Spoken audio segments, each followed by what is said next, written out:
You are listening to the Justin Lassick Podcast.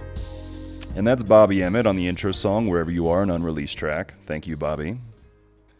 And here are a few quick words before we get into the meat of this episode. It's been a while since I released anything, and generally I've got a few things recorded. I have recorded an interview with Popstar Neba, who is now my friend, and he's very funny.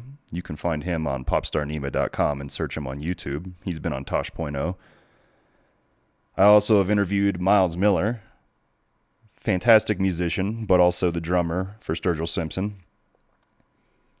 I'm regularly on the Grown Local podcast, their Patreon. We are learning how to grow cannabis with Billy Wayne Davis, a comedian, and a lovely and experienced grower named Mike McGowan.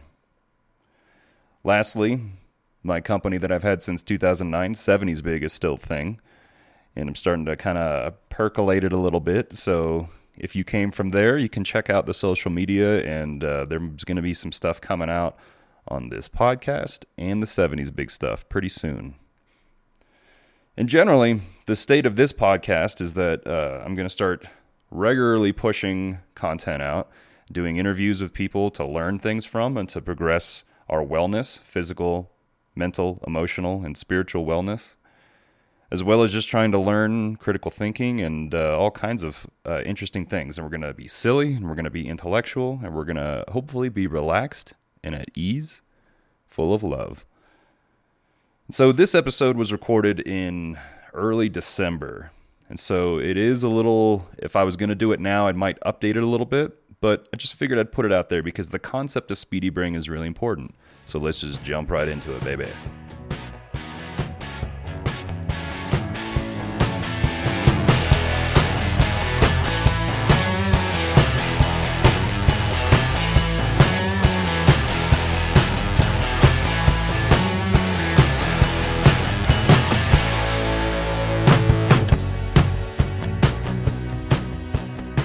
Generally speaking, I've gone through a few changes since the last podcast, but the last podcast was something where I talked about meditation quite a bit, and it was finding the ability to meditate without any kind of prompting, and now that's a little different. And I've been working with the Waking Up app. It's Sam Harris's app, and I'm not sponsored by Sam Harris or anybody right now. I'm going to have an ambassador type relationship with Rob Wolf's LMNT electrolyte drink. But other than that, anytime I'm going to advertise something to you, like, it's going to be something that I have complete faith in, and like, it'll be up front if I'm getting paid for it or not. I'm not getting paid for anything right now. I'm not even getting paid by the Army, really. They're not going to promote me, so I'm pretty pumped about that. But my point is that I'm going to be very open to you about anything that I recommend or sponsor. And in this case, Sam Harris's Waking Up app, they're not paying me at all. I would totally advertise for them. I'm actually giving them a lot of recommendations anyway, so maybe they should. But it's a fantastic meditation app. I used Headspace for a long time. I used it for 5 years, and it's very good. It's just that, in my opinion, the ceiling is lower in Headspace than it is in Waking Up, meaning that Waking Up can take you into... It's a more advanced style of meditative practice. It's a contemplative practice, and you will do contemplative exercises throughout the entire thing every day, and you only have to spend 10 minutes a day doing it. So part of this episode is kind of going to justify just doing meditation in general, or finding the avenues in order to heal from whatever it is you're trying to heal from. The Waking Up app is great, though. Can't recommend it enough. If you decide to get it, you can get it for free. You can email their customer support, get it for free, no questions asked. So that's kind of cool if you're in a financial hardship situation. And furthermore, it's only 10 minutes a day. Just do the intro, and then he will tell you to do the rest. You just do 10 minutes a day, and it's fantastic. And it really has expanded my ability to do a lot of stuff. So that's what today is about. But the first topic that I want to talk about to kind of justify why meditation is so beneficial is the concept of Speedy Brain. And so Speedy Brain is just like I wanted to provide a term for what is happening in our brain on a daily basis within the context of this current society. And the main thing that is influencing Speedy Brain nowadays is the cell phone. So you have to remember, the context of human evolution, right? Like our brains are not adapted to handle really anything that's happened in the last couple hundred years, even though you can kind of socially adapt. But social media is roughly 10 years old in its full capacity. Cell phones, you might have like 20 years, 30 years maybe. The internet's 30 or 40 years old, depending on when you got it. TVs are like 70 or 80 years old. Light bulbs are like 120, 150 years old or something. So the point being that all this shit is different, and we're not really our neurophysiology is not used to dealing with it. And so the phone has one thing on it that is like really scientifically proven to be really, really harmful, and that's social media. And so generally speaking, what social media is doing, and this isn't a diatribe. Well, it is, but it's not. I'm not going to go too far into this, so bear with me. But social media, the goal of these social media apps is to coerce and manipulate you into using that product more, because they are selling everything about you to someone else, and they're making money because you're using their software. So I have an existential problem with that, but But the point is it's coercing and manipulating you to take advantage of the psychology that you have. There are little courses taught on this in order to use that software more. And they're actually harmful. And we have data on that, like actual scientific data on why it's harmful, or how it's harmful, rather. So it actively harms your neurophysiology. And the part that bothers me is that they don't give a fuck. Because all they want you to do is use the shit more, because then they can get more money. Because when you use the thing more, they get more money. Everything you do, from the time that you're looking at the app to when you swipe to how long you stay on a picture, all that shit is tracked. And all that stuff is saved, and all that stuff is sold to someone else who is trying to get your information to do something. And, briefly, this episode's not going to trend towards political, but Cambridge Analytica did that with Brexit and the Trump campaign. They had 5,000 data points on every single American in the 2016 election. And they ran 5.9 million video ads, whereas Hillary's campaign ran 69,000. So I'm just making the point that they had thousands of fucking data points on every person in this country in order to target ads to them. And they didn't even have to use the algorithm to do that. The Facebook algorithm does that automatically. All they have to do is put the thing on a conveyor belt, and then Facebook puts it into the machine and poops it out to everybody that wants to see it, by the algorithm's perspective. So there are emotional health implications to this. And so not only is this attention-based economy harmful, but it's the time that you're using these things, that actual time is harmful to you as an individual. But also, it's not time that you're doing anything else, whether it's something cool or time spent healing, whether it's like, connecting with someone or having some cool sex, or just spending time meditating, something that will actually heal your brain instead of looking at the phone, which is the thing that is going to harm your brain neurochemically and structurally. So that's the concept of Speedy Brain, is that your brain, all of that stuff results in your brain being very, very speedy. And I'm just using that term because it's more descriptive to me than anxious, because a speedy brain is anxious, and anxiety it's the same thing, and anxiety then perpetuates behaviors.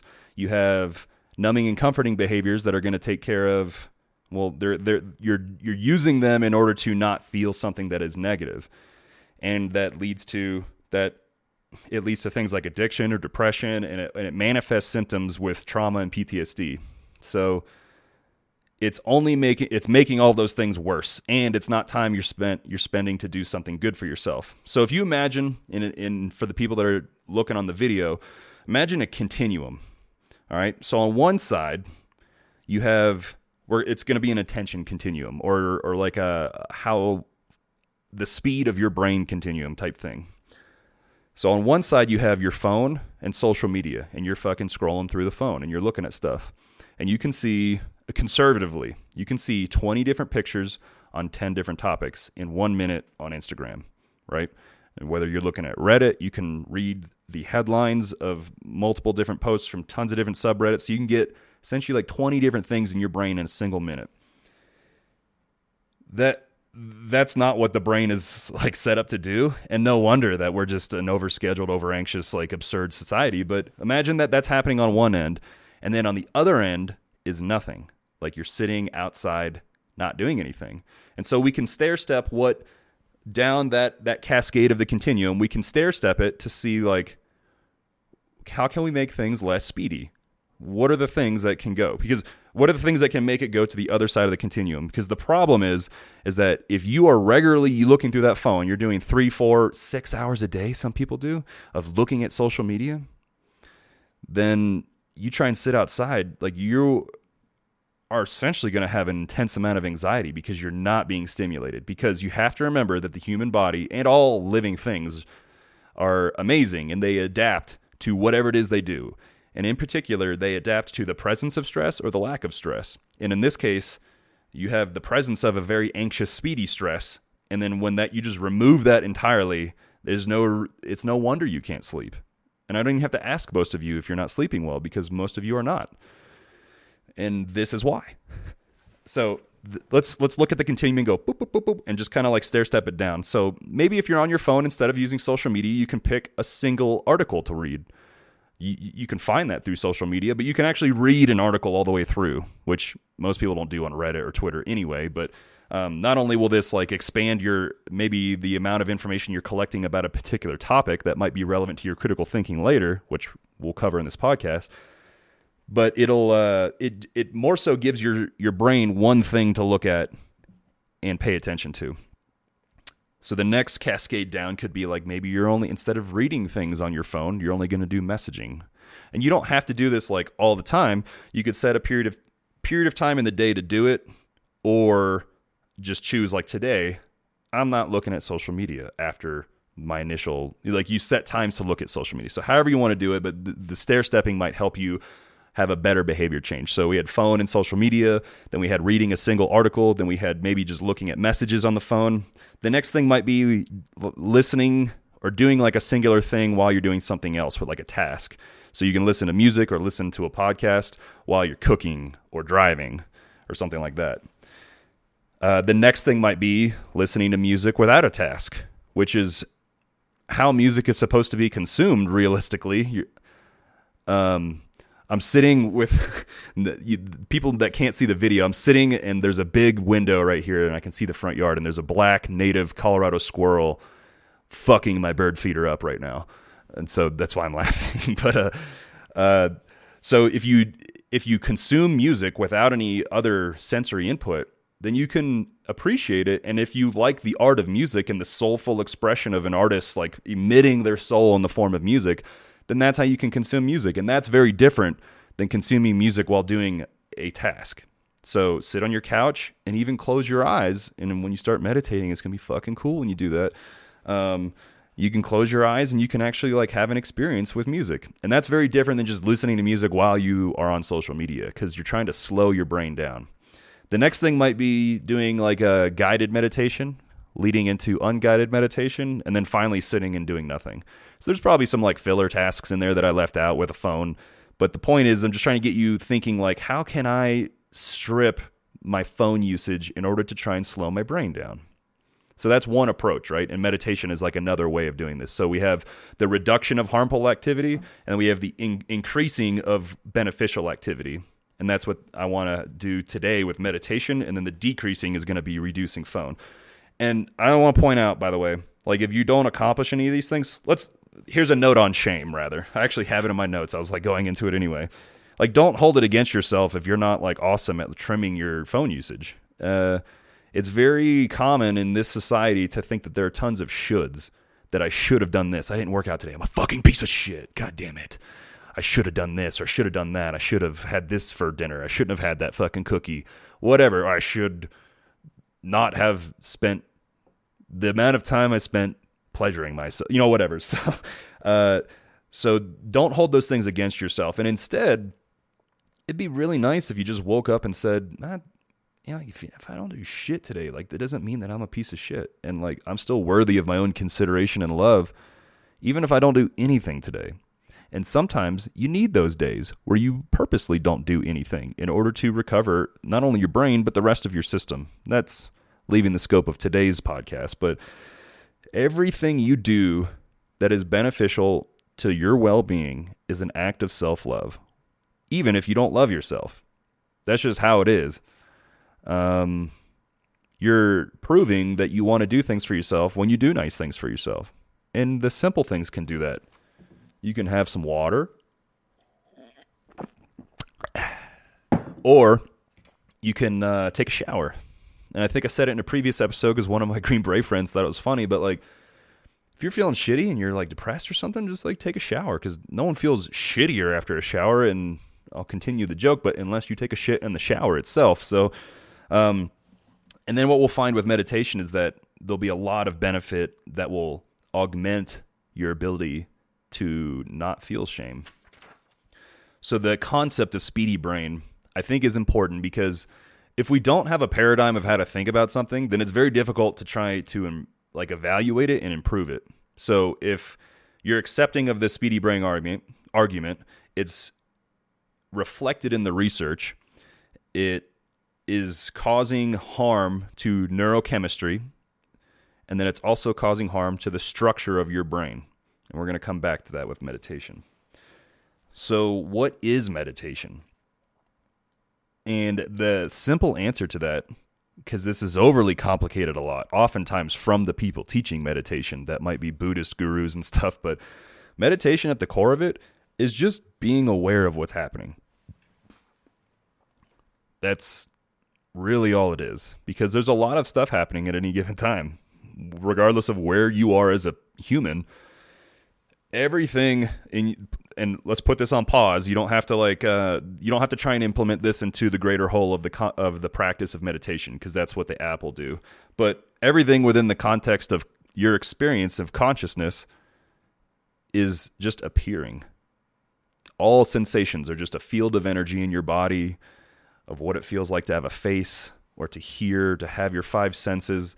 All of that stuff is an experience, and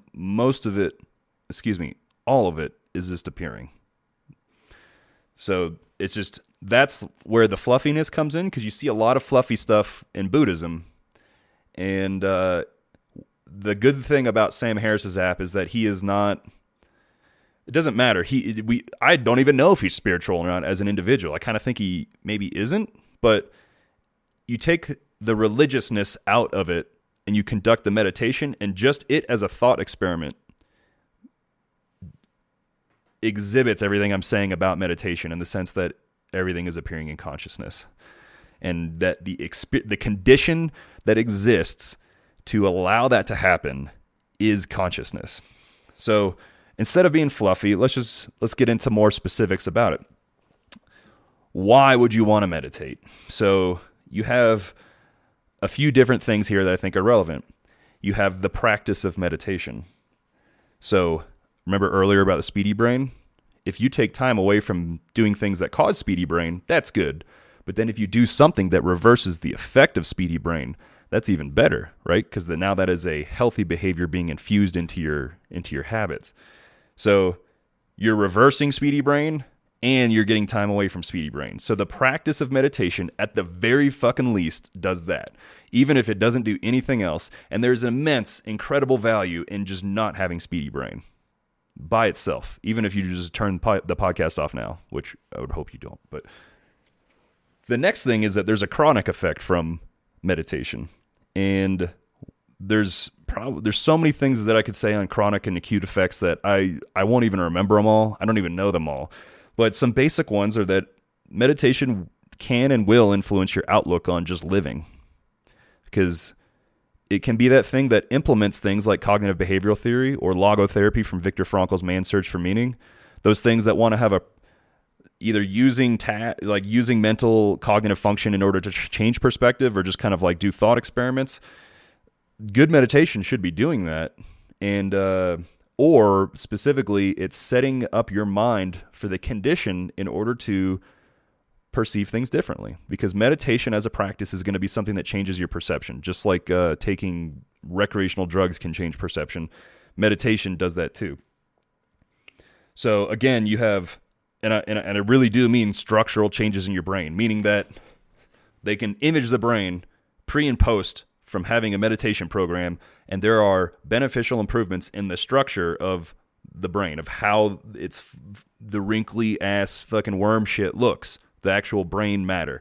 And then there's neurochemical adaptations. So you see this same effect from things like expressing gratitude, mindfulness, which is pretty much the same as meditation for our purposes. Doing things like breathing exercises by themselves, sleeping better. All these things have beneficial brain adaptations, and meditation definitely does that chronically. Acutely, there are some benefits to it. So when I think of an acute effect, and I try to make this stuff applicable to you guys, because for me, after getting blown up and not getting what I need to out of the military and the DOD, I have made it, and now I'm going to be out of the military too, so I won't have to worry about that. But like my life, I don't have a job. Like I don't go somewhere and have to do something in order to earn money right now. And that's a luxury, and it's not something that everybody can do. But there's value in doing that for me, because like I need to do it. Like my job is like trying to heal from all this shit, because otherwise I think I'd be dead.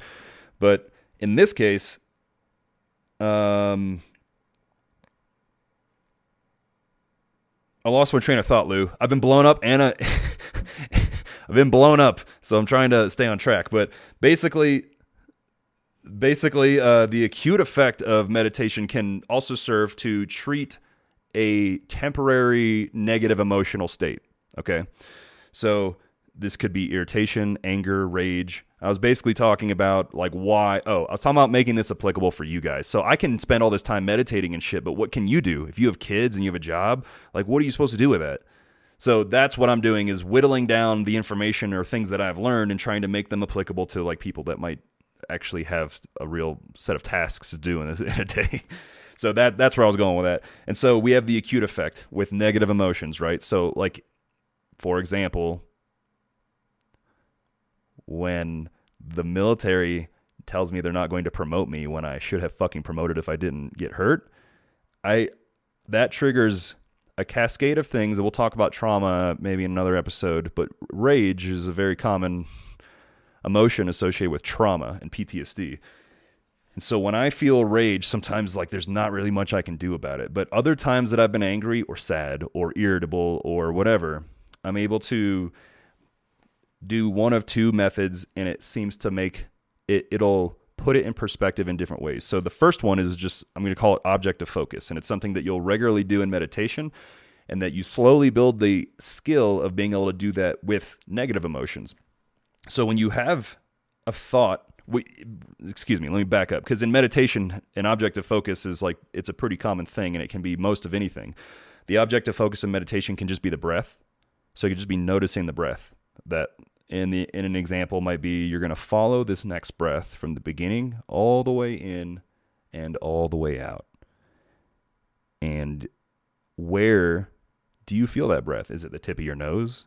Is it like the inside of your nostrils? Is it in your chest? Is it in your belly? And you just let that manifest as a sensation. You sit with it. So that's meditation right there. So if you don't want to download that app yet, or you can't, if you literally just sit wherever you're at, or you go outside and you just take 10 breaths and you just focus on the breath, that's meditating, essentially. But what you can learn from that is that anything that is appearing, like a thought or a feeling, because these things, this isn't my job to try and teach this right now, but these things just appear in your consciousness. What is a thought? And when you have it, when it distracts you from thinking about your breathing, where does it go? That's what you do when you're meditating with Sam Harris. He will ask those questions, and you don't necessarily have... the answers and the meaning don't fucking matter. You're just contemplating these things along the way.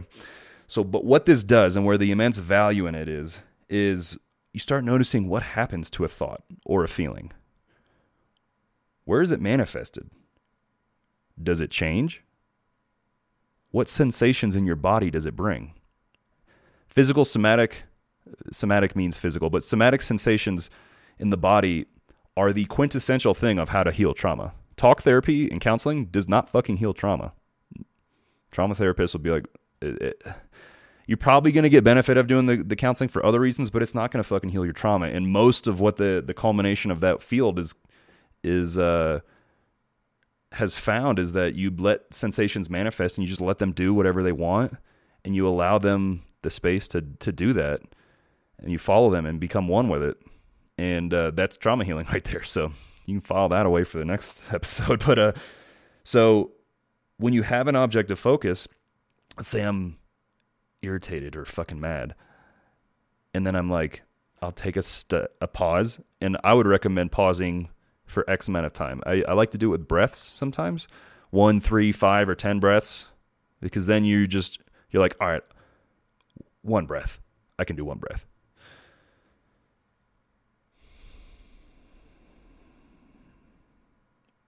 So you can come out of that breath, and it is possible to be different than before that breath started with how you are perceiving everything and how you are sensing that emotion or that feeling or that thought. And by doing it more, because it's a skill, and you will not be good at it when you start, because nobody is. The first time you had sex, you probably fucking fucked like an idiot. Whether you're a female or a guy, and whether you're doing it with a female or a guy, regardless of the genders involved, you probably sucked, because you don't know how the fuck to play with that little thing or this little area. And then you learn that over time. It's the same thing with meditation. So when I hear people come in to talk about meditation, they're like, I'm not good at it. It's like, that doesn't mean anything, man. Like, of course you're not good at it. It's your first time doing it. And also you have to remember that it's not just, it's the practice of doing it. The means and the end are both important. It's like exercise. There is utility as you're doing it, and then there is an adaptation that has utility. And both of those are important. And you don't have to fucking understand any of it or feel like you're doing it right for meditation to benefit both of those things. So that's like a very powerful thing to be able to do, to have an object of focus and to let that manifest in your physicality. Because what you'll do, here's what I find, and I'm kind of like directing my performance to the video now, is that if I'm angry or anxious or something, I'll follow those things, and they often have something going on with my face, where I'm tense in the muscles in my face or my head, and I'm drawing my fucking face into a grimace, and I don't even realize it for like 2 or 3 minutes of meditating or breathing or whatever. And now that I know that to look for that, I start finding like, man, I'm putting a lot of tension in my face. What's that going to do to all this musculature connecting to this, or to my neck? I've got neck problems, for example. So in the time that I've been meditating, when I sit up more straight with good posture, and I let these physical sensations kind of melt out of me, then I find that this tension is leaving my body, and then I can have a more full breath. Because when I have tension in the muscles around my chest or my back, especially in my back, being an amputee and stuff, that it feels like anxiety, but it's actually a musculoskeletal issue. But if I'm also moving around all day or sitting in a way that is just tightening them up because I'm experiencing all this fucking emotion, that's only going to make that shit worse. So if you're able to manifest these things like an object of focus and let it kind of push into your physical body and seeing what happens, there's immense utility in that, because, and these are Sam Harris's words, I'm not the creator of these, but you're no longer trapped in the prison of your emotions, whether it's shame or fear or vulnerability or anger or sadness or euphoria or mania. Like, you're not trapped in those emotions, because you can make them an object of focus and see what they do. And what you find also, if you listen to the previous episode, I think, it's number 7, which was like called Some Lessons, but I talk about meditating there. But when you understand that whatever's happening in your body or the thoughts that are arising in your head, they're not actually you or your identity or your soul. They don't change what it is to be you from like an existence perspective or an eternal sense. If your soul returns back to the greater universal consciousness or to heaven or whatever it is you believe, or you just think that you die and nothing happens, but the whatever it means to be you is not influenced by all this shit. And there is a huge component, which you don't have to worry about right now if you're not experienced with meditation, but there is a development in it that you start to understand the illusion of self.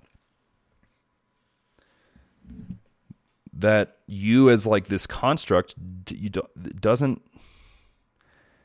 it's a construct. It's created. All things are, like love and hate and happy and sad. These are all human constructs that don't exist in the universe, because everything in the universe is infinite. And so at an infinite level, everything just kind of irons out, and there are no extremes. And also, a singular moment in time doesn't really fucking matter when you're in forever. So if you had the ability to be some sort of entity that was self-aware in the infinite realm, which I don't think it would work like that, because you would essentially have like a godlike status in the sense that you're just, everything is infinite. So the pluses and minuses of a day in humanity don't fucking matter. You're literally like, when we're alive as humans, we're a molecule in a fart cloud in a single moment in time. So what you can find through meditation is kind of like dissolving that sense of self. And there is a lot of utility, and I'm not the one to try and explain it all, because I'm real dumb, and Sam Harris is a philosopher and a neuroscientist. But that's the kind of stuff that you can get to it. So I just kind of went on tangent, but that one subtopic was the object of focus under the acute effect of meditation. So now I'm going to take you to another acute effect. And it's a concept that I picked up from Sam.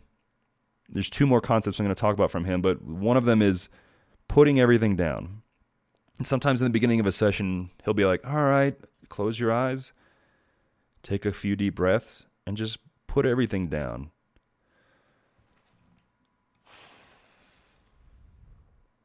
I just took a breath for anybody that can't see me. But when he says that, you just put down whatever it means to be you, just for a brief moment in time. If it's just an instant in the day, isn't there value in that? And here's what I mean. Whatever your sense of self is, like the internal struggle that it is to be you, whether you're ashamed of something in the past or you wish you would have done something, you're regretting the past and worried about the future. Most of the time, right? You're never really present, because that's how society is. That squirrel's dancing in this bird feeder. There's no bird seed in it. He will just get fat on it. They're all fat squirrels. So the sense of self and the internal struggle, if you hate yourself, or if you hate that you have a certain type of numbing and comforting behavior, if you have any of these binary constructs floating around your brain, like love and hate, good and bad, happy and sad, you can just put all that down. Like whatever it is, just fucking take it off of your body and just set it on the ground, and it just can sit there. Ideally for 10 minutes of a meditation with the app, for example, that would be a good way to do, or whatever app you want to use, or whatever it is you want to do. But if you just set it down, you don't have the struggle of just dealing with being a fucking person in this fucked up, weird society that doesn't really treat us well, but people can treat us well. So that's what's really important. And I haven't really emphasized that, but all this stuff does lead to connection, because it puts things in perspective. So in this case, you just sit, when you put everything down, you just sit in whatever this is. This is more of an advanced thing that I've been trying. There's these things called koans in meditation that you just kind of, it's almost like a mantra, like some guru or somebody had an epiphany thinking about something, and that was their sentence. So all you do is just think about that sentence like a mantra. And one of them is, the universe is a pearl. And you just think about that for like 10 minutes. But again, even if you don't think any of this shit makes any sense, or you just don't think there's value in it, there is, because you're not Speedy Brain, and then you're doing something that reverses Speedy Brain. So you got to remember that. So again, there is a condition that exists that is allowing experience itself.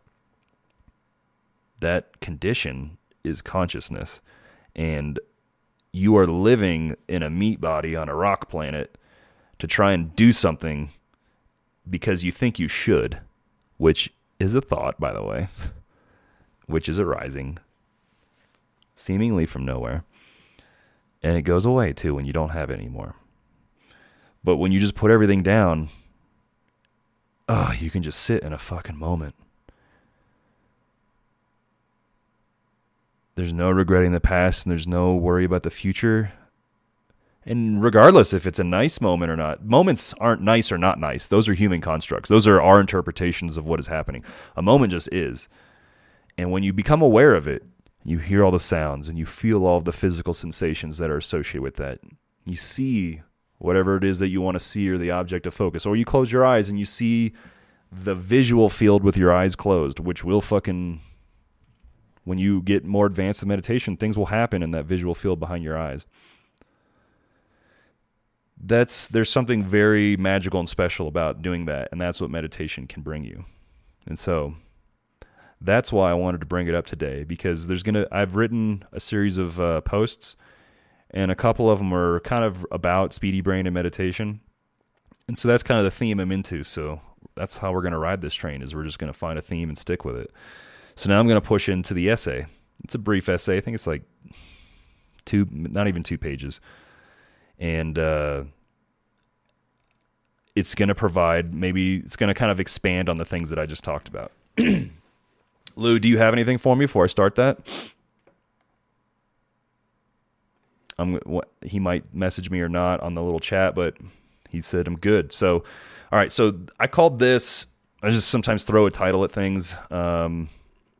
The working title for this is just the Introspective Cascade. And usually when I write these, they're from my journal. And then I might be writing and I'm like, wow, this is something that I need to do again, or I need to reflect on again. So I star it. And then sometimes these things turn into topics, and then those will go on my website. The Introspective Cascade. One morning I awoke to snow blanketing the trees and mountains. And as I sipped a cup of coffee, I realized the act of looking out my window was a respite from Speedy Brain. It's easy to forget any act committed for a positive effect is an act of love for myself. This is the entire point of a style of meditation called metta, or loving kindness, which is on the Waking Up app. The simple act of doing something for the self is seemingly uncommon. In fact, we have influencers and celebrities constantly calling about the grind and unending work ethic. Hell, most special operations veterans with social media followings predicate their existence on toughness and discipline, which, it's hard to blame them because that's what you do in the job, but whatever. Instead of wasting time or intellectual effort dismantling those ideologies, i.e., the grind, the war for productivity, making money, etc., let's focus on an alternative. After all, intellectual honesty demands the question, what if they and society have it all wrong? And it's not about being wrong or right, it's about being happy. And an undying work ethic, by definition, never ends. There's also emerging research on the benefit of including play in life. And the excessive amount of research on how beneficial mindfulness, meditation, and gratitude are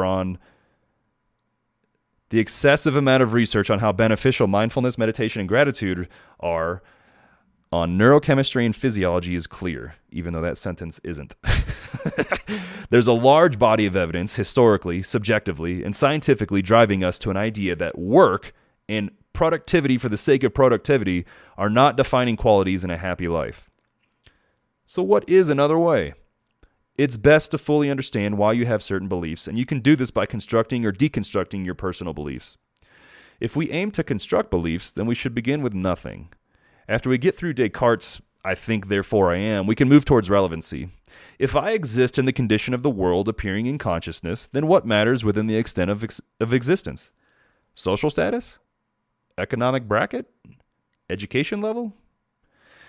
Sacrificing most, if not all, of who you are for an organization or a company? Is it to conduct warfare? Is it to be told what to think by an authority or a corporation? Is it to be told what to think by screaming men searching for coping mechanisms? Or is it human connection? Finding and achieving peace? Understanding vulnerabilities with the self in order to non-violently communicate to the people you want to connect with, further strengthening your bond? Is it family? Or the simple concept how peace and happiness can be recognized at any given time if we only allowed ourselves a respite from the emotional prison we find ourselves in constantly? Whether you believe in a soul or not is irrelevant. Either way, there's a finite existence occurring with this meat body on this rock planet. It's almost like I wrote this. And each passing moment is the last moment of its kind happening to completion before it's gone forever. So how do you wish to spend the time? Numbing and comforting painful emotions with accepted acts of drinking, eating, and distraction? Perpetuating anxiety by using the multitude of apps on your phone, all deliberately designed to coerce you into using it more?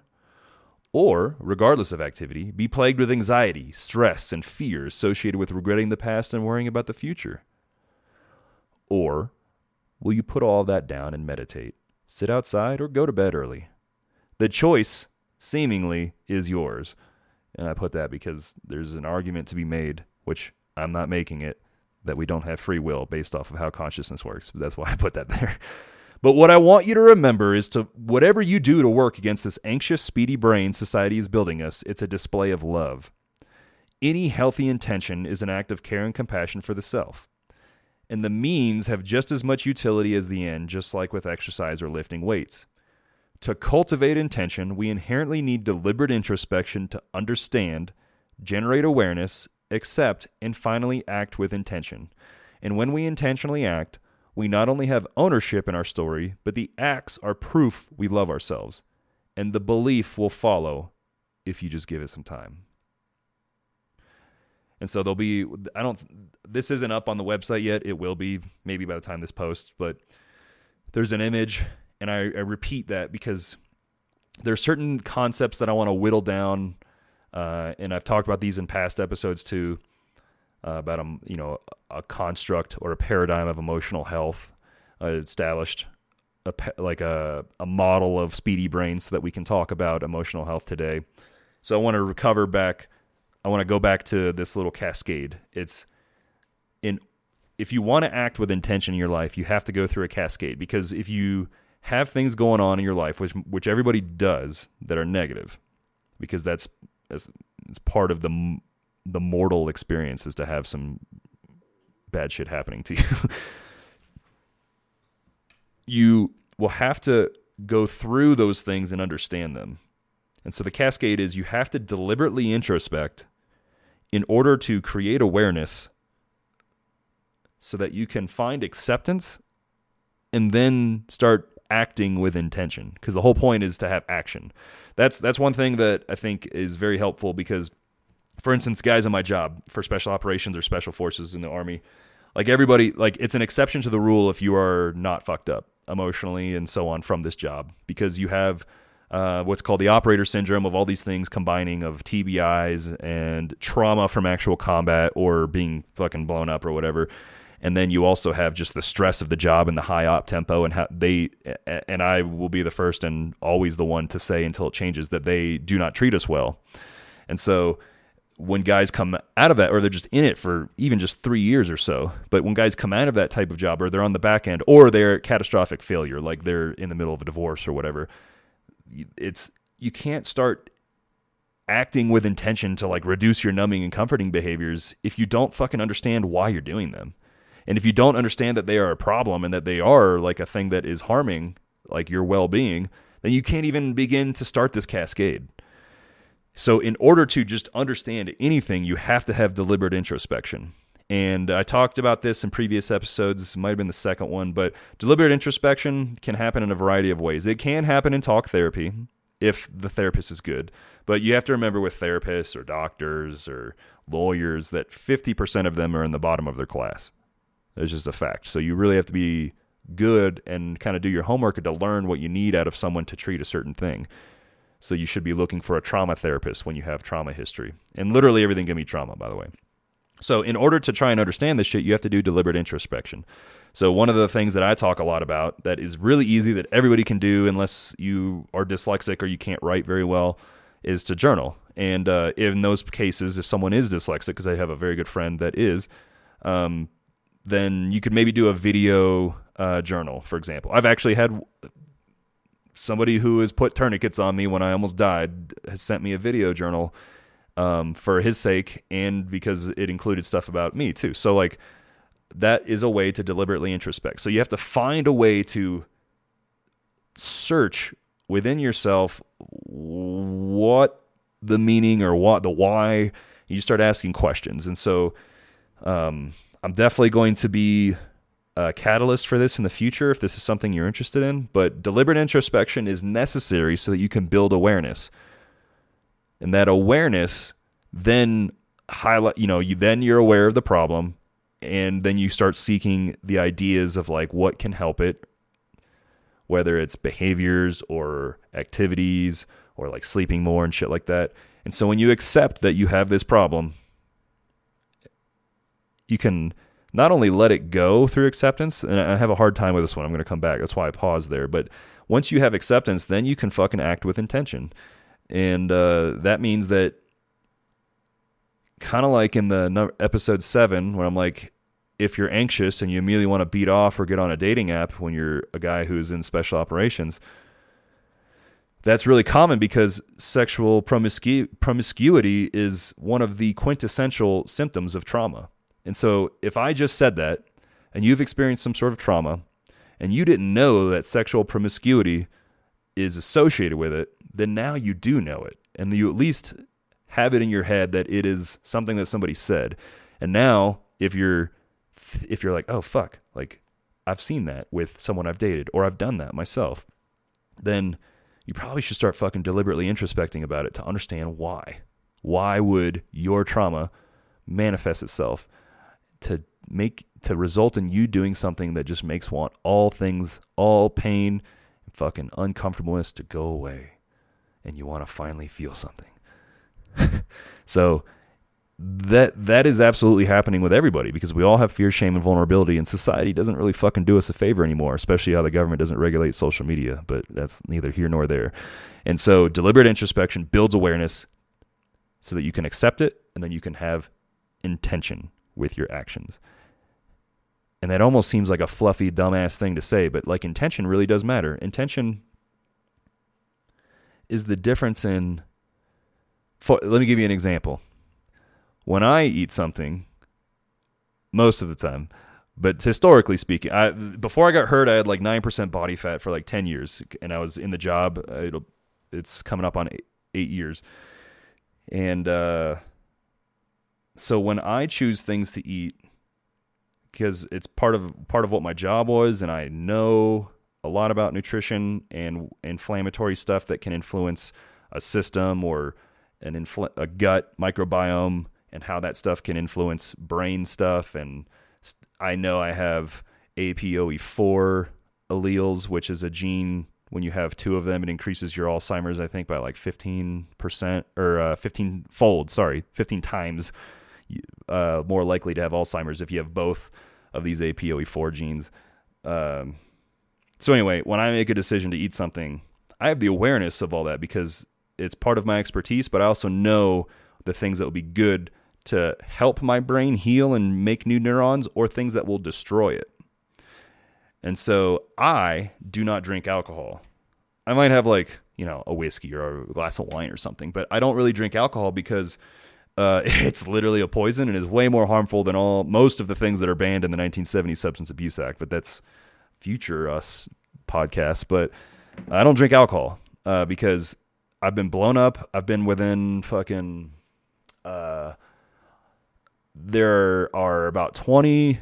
I was around 20 500-pound bombs, and they were all within 150 meters. And then I was around a lot more bombs. They were just farther away. Just danger close is 600 meters. So I was within 150, and I know on one specific day that I was going to say it happened recently, but it was a different unfortunate anniversary that we just had. I know 9 of them fell within 90 meters of me one day when I was treating it casually. So I don't drink alcohol. So I have the awareness, right? So another person that doesn't have that awareness, like another Green Beret, because most Green Berets are going to fit the profile of what I just described, what I describe right now, and that is that they dip, they drink as a coping mechanism, which is also suggested and provided and encouraged by chain of command, because it's just a legal thing to do. And it's extremely destructive, and guys are dying regularly because they get too drunk, and then they drive and they die in a car wreck, or they kill themselves. So personally, I don't drink alcohol, and the real reason, other than all that, is because it poisons your brain. Like, it poisons your prefrontal cortex and prevents REM sleep from occurring. It also, when you get blackout drunk, is poisoning your hippocampus, which is where you store new memories in your brainstem. And when you're poisoning yourself to the point where you can't form new memories, that should be a wake-up call, dude. Like that that should indicate that like that's too much of a poison in your body that is causing harm to your brain, and it will result in things like Alzheimer's and Parkinson's and shit. You fucking poison your brain regularly, and it's possible to completely reverse all this with sleep and supplementation and shit like that, exercise and meditation, which is why I do all those things. So I have awareness of that. Now, I have a problem with, historically, with the kind of like misbehavior with sexual activity as a result of emotional health stuff and trauma. And it's not something I really want to expand on right now, but it's something that has been, it was challenging. And the meditation, along with all the other things that I do, has helped build awareness for that.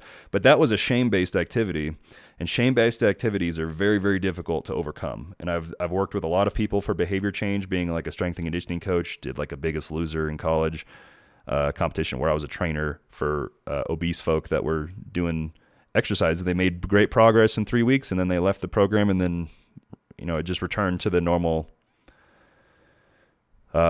dishealth, the unhealthiness or the overweightness and stuff. So shame makes things much more complicated because it's no longer like a logical decision. It's I am doing this thing, whether I know it or not, to numb and comfort this negative thing in my life. And so that is an example of intention, because when you have the awareness of those things and the knowledge and all that, and the awareness also includes how or why you are affected by it. Like, why do I feel the way I do? Those are really important things to ask. That's what deliberate introspection does, but it results in the intention. So with me, it's not hard for me to make decisions with food, but like maybe there was a point in my life when it was difficult to not numb and comfort with that type of behavior. And so that's where the utility in all this lies, because I truly, fully believe that meditation, and I'm not being paid to say this, obviously, I truly believe that it's a thing that can ease suffering. And Sam Harris talks about that all the time, that from an intellectual perspective, suffering needlessly doesn't make any sense whatsoever. But generally speaking, when you have something that has happened to you, or you have like negative emotions of any kind, you can do one of two things generally. You can treat the symptoms, and then you can treat the etiology, right? So when you're doing symptomatic treatment, that just means, like, if you have a cold and you get symptomatic treatment, you're going to get stuff to stop your nose from running, stop your congestion, stop your headache, and shit like that. But the etiology of why you got that cold, that doctor may not even be able to answer that question for you unless they do their fucking jobs and do a good history, which, again, most of them will not. But in this case, for emotional health stuff, there are things you can do to mitigate the symptoms, and that will not treat your etiology. And etiology means the thing that caused the problem to begin with. So in the case of a cold, you may have snogged, which is a British term for making out, with someone who was sick, and then they got you sick because you swapped liquid and you consumed their liquid, and that ends up you being sick. But you could also have done things in your life and lived in such a way that it lowers your immune system, or it lowers your system. And when I talk about system, I think in terms of all of the systems in the body that make up the greater context of the system. So that's the circulatory system, muscular, skeletal, endocrine, which is hormones, nervous system, circulatory system, lymph. So it's just all these things in your body that, digestive system. So all these things will dictate how the overall system is doing. So if you are living unhealthy or eating inflammatory food, typically wheat or grain or gluten will do those things. Sugar, too much of a particular drug, like too much caffeine, can add to that. Too much of anything really could add to it. So those things can decrease your system and make you more susceptible to an illness, for example. So in that example, we had a cold, and the cold can have different etiologies, can have all kinds of different ones, but usually no matter what, regardless of what it was, you can influence your system. Because if you did make out with someone that had a cold and your system was fucking Superman style, then your body would have defended that. But if you have been staying up too late, you have been sleeping, you've been chronically underslept. By the way, I believe it is 4, maybe 5 days of 6 hours of sleep. You will essentially have the same cognitive function had you stayed up for 24 hours straight, which makes you legally drunk. It's like being a 0.08 alcohol content, blood alcohol content. So the point is that just 6 hours of sleep done consecutively for a few nights in a row will make you function like you stayed up all night, which is really shitty and cognitive. And then people die all the time driving doing that. Like an excessive amount of data is on that. So generally speaking, how your system is going to influence all that. Okay, so that the reason I spent so much time talking about the system is because all of that is going to apply to emotional health. And so anything that happens to you or that has happened to you, your system being lower is only going to make that shit worse. All of it. Because the more inflamed you are, then the shittier you're going to sleep and the shittier you're going to feel when you're awake. And therefore, it's going to make your sleep worse. So you can think of all this stuff as a very complicated organism, because that's what we are. A very complicated biological organism that any input creates a response. And that is either because it's adapting to that or that it's being harmed by it and trying to find some sort of adaptation to it.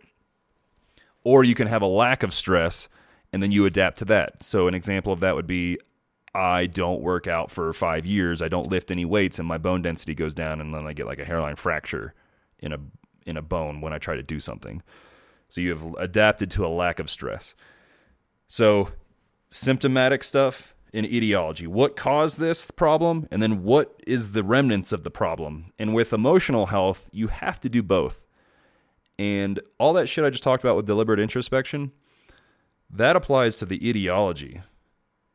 An example of treating symptoms of emotional health might be, how can I relax tonight after this shitty day?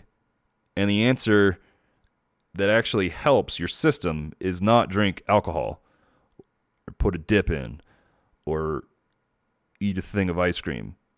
I'm not saying these things shouldn't be done, but if you understand the cost of them and what the cost is on your emotional health, then maybe it'll put it in context for you. And I promise you, now's not the time for me to talk about it. I promise you, there are other things you can consume that will be good for you that will also be cool.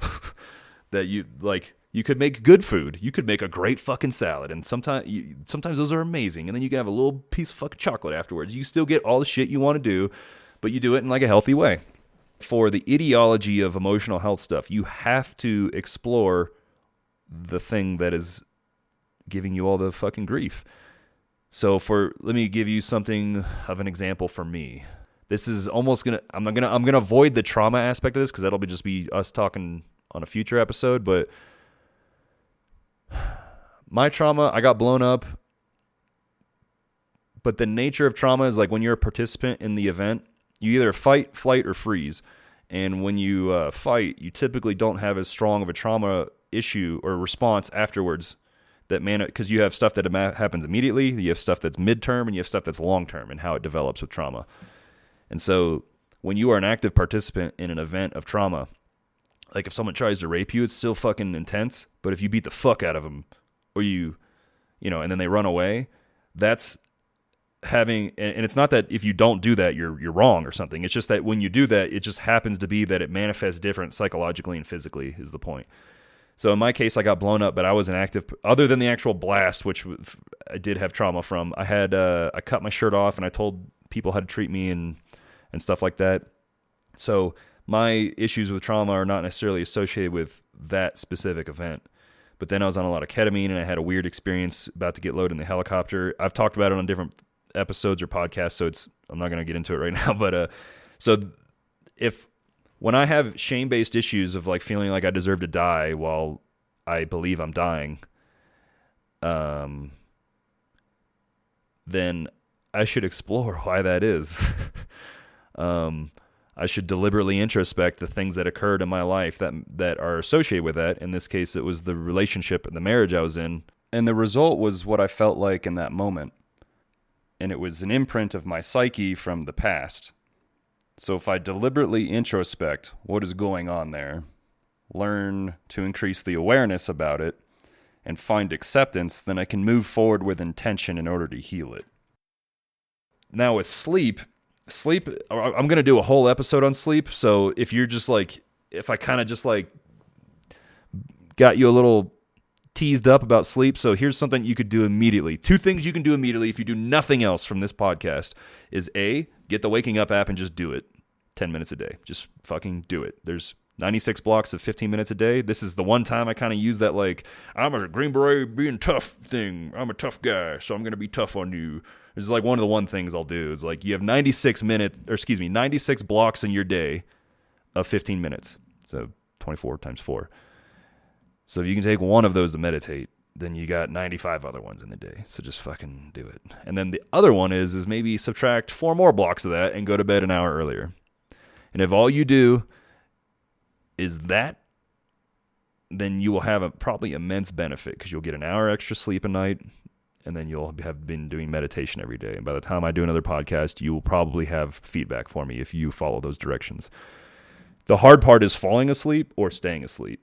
And I'm not going to get super into those, but I will tell you that the thing that is going to impact your sleep the most is this little piece of shit right here.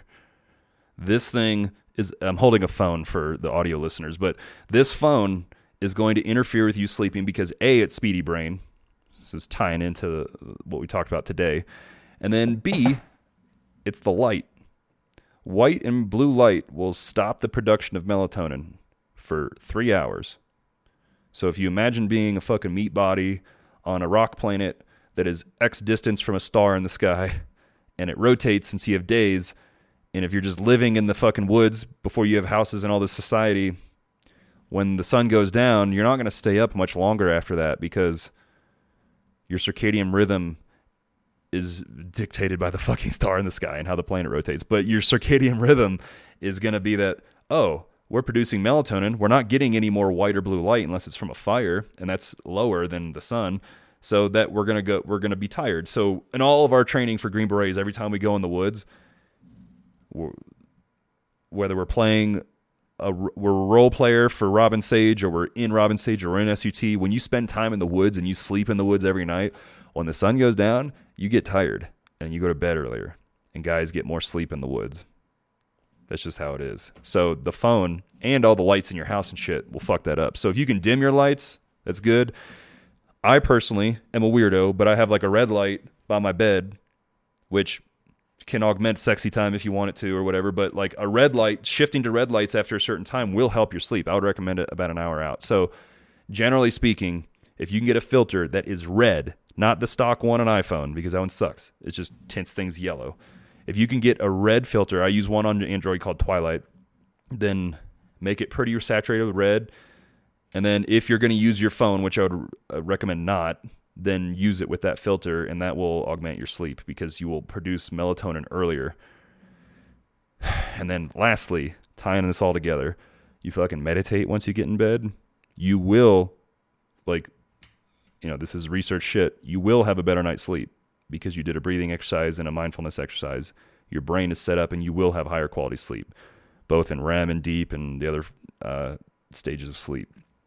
So that was kind of a handful of things. So we started this podcast by kind of giving a brief update of what's going on. We got a new friend, Lou, on the back end here. I talked about Speedy Brain, right? And how social media definitely causes Speedy Brain. And it's all, I didn't even get into it, but like cell phones and social media are having a monumental, debilitating effect on emotional health in all age groups, especially young people that are teenagers. Increasing suicide rates like 150% over the last 10 years and shit like that. So we talked about a continuum of Speedy Brain, where on one end you have social media, and on the other end you have just sitting and doing nothing outside, which I think is pretty cool. But if you guys were coming to hang out with me, then you would have a good time. We'd sit outside and just look at stuff. But then we talked about meditation, what it is. It's being aware, right? That's all it is, just being aware of what is happening right now. You don't need a fucking app to do that, but it helps. We talked about the practice is important, the chronic effect, in that it has structural and chemical adaptations in the brain. We talked about the acute effect, in that it can actually have an effect on your mood acutely. So you can make an object a focus, And then you can let that manifest, and it takes maybe 30 seconds at least, but you can let that manifest and see what it does. And sometimes these emotions just go away, and it's like, if you could go into every interaction with that, wouldn't that be beneficial? And so we talked about putting everything down, just setting it down, whatever it means to be you, and just enjoying that. Briefly talked about etiology and symptoms. Like when you have a problem, you have symptoms that it causes, and you have like something that caused the problem. What is that?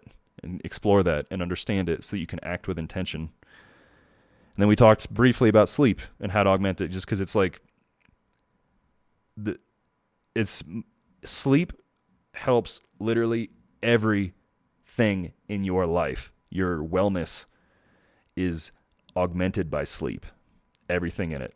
And I'll deal with that in another episode. But and so really what's happening here is that I'm spending time out of like today is a Sunday and there's snow outside. It's a beautiful day. We find this information valuable enough to try to explain it and push it out to you, because it not only like helps me find meaning in all this, but if it's possible to make you 25% lighter in your interactions with anybody because you're going to sleep a little earlier and you're meditating a little more, even if you're not doing them daily, you're not getting a full hour sleep, you're getting just 20, 30 minutes more sleep, and you're only meditating a few times a week.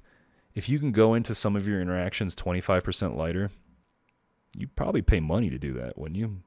I know this stuff is beneficial to me, and I just hope that it's added value to your life. You can find more information about me on justinlasek.com, LASCEK. Have yourself a good one.